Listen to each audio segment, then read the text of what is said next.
పెట్టేశారు, విడిచిపెట్టేశారు. అందుకని మేము అంటాం ఏంటంటే నినాదం, ఒక ఇంజనీరింగ్ అసిస్టెంట్ ఒక డిపార్ట్మెంట్ ఇవ్వండి, అప్పుడు మేము సక్రమంగా చేసుకోగలం.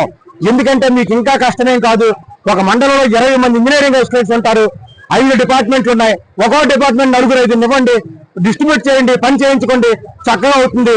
అదేవిధంగా రేషనలైజేషన్ ప్రక్రియలో సుమారుగా 7,007 మంది ఇంజనీరింగ్ అసిస్టెంట్ సర్ప్లస్ గా చూపించారు. అంటే 15,000 సచివాలయాలకి 7,715 సచివాలయాలు కుదించడం జరిగింది. దానివల్ల మా యొక్క పని భారం 100% పెరుగుతుంది. ఎందుకంటే 2 సచివాలయాలకు ఒక ఇంజనీరింగ్ అసిస్టెంట్ ఉంటారు సార్. ఒక సచివాలయం 10 డిపార్ట్మెంట్ చేయడమే కష్టమైతే 2 సచివాలయాలకు ఎలా చేస్తాం? అది ఎలా పాసిబిలిటీ ఉంటుందని మీకు మీడియా ముఖంగా పెద్దలకు తెలియజేస్తున్నాం సార్. ఎందుకంటే 100% ఒకేసారి పని భారం పెరుగుతుంది. నా మిత్రులు ఎవరైనా మెటర్నిటీ లీవ్లు ఎవరైనా ఉమెన్స్ పెడితే సుమారు 20 పంచాయతీలు హ్యాండిల్ చేయాలి. ఎలా చేయగలమని మేము అడుగుతున్నాం సార్. మా గొంతు కానీ మా బాధ కానీ మీకు అర్థం కావట్లేదా? ఎందుకు మీరు అర్థం చేసుకోవట్లేదు? ఏమి ఇంతమంది ఇంజనీర్స్ కనిపించట్లేదా? ఇది గౌరవనీయ ఉప ముఖ్యమంత్రి గారి దృష్టిలో ఉంది. ఒక న్యాయం చేస్తామని మేము అనుకుంటున్నాం. అందుకనే మా ప్రధాన డిమాండ్ గా చేయమంటున్నాం.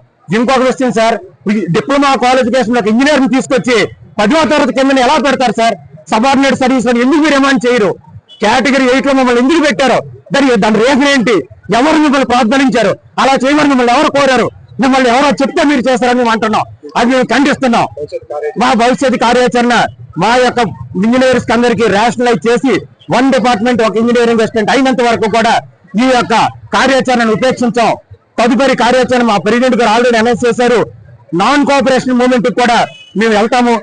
సీఎం చంద్రబాబు నాయుడు గారు గౌరవనీయుల దృష్టిలో మా బాధను అర్థం చేసుకుని, మరియు ఉప ముఖ్యమంత్రి గారు కూడా మా బాధను అర్థం చేసుకుని మా యువ ఇంజనీర్స్ ని కాపాడాలని, సమర్థవంతంగా వినియోగించుకోవాలని ఈ మీడియా ముఖంగా ప్రార్థిస్తున్నానండి. పేరు పేరున నమస్కారం నుంచి తెలియజేస్తున్నాను సార్.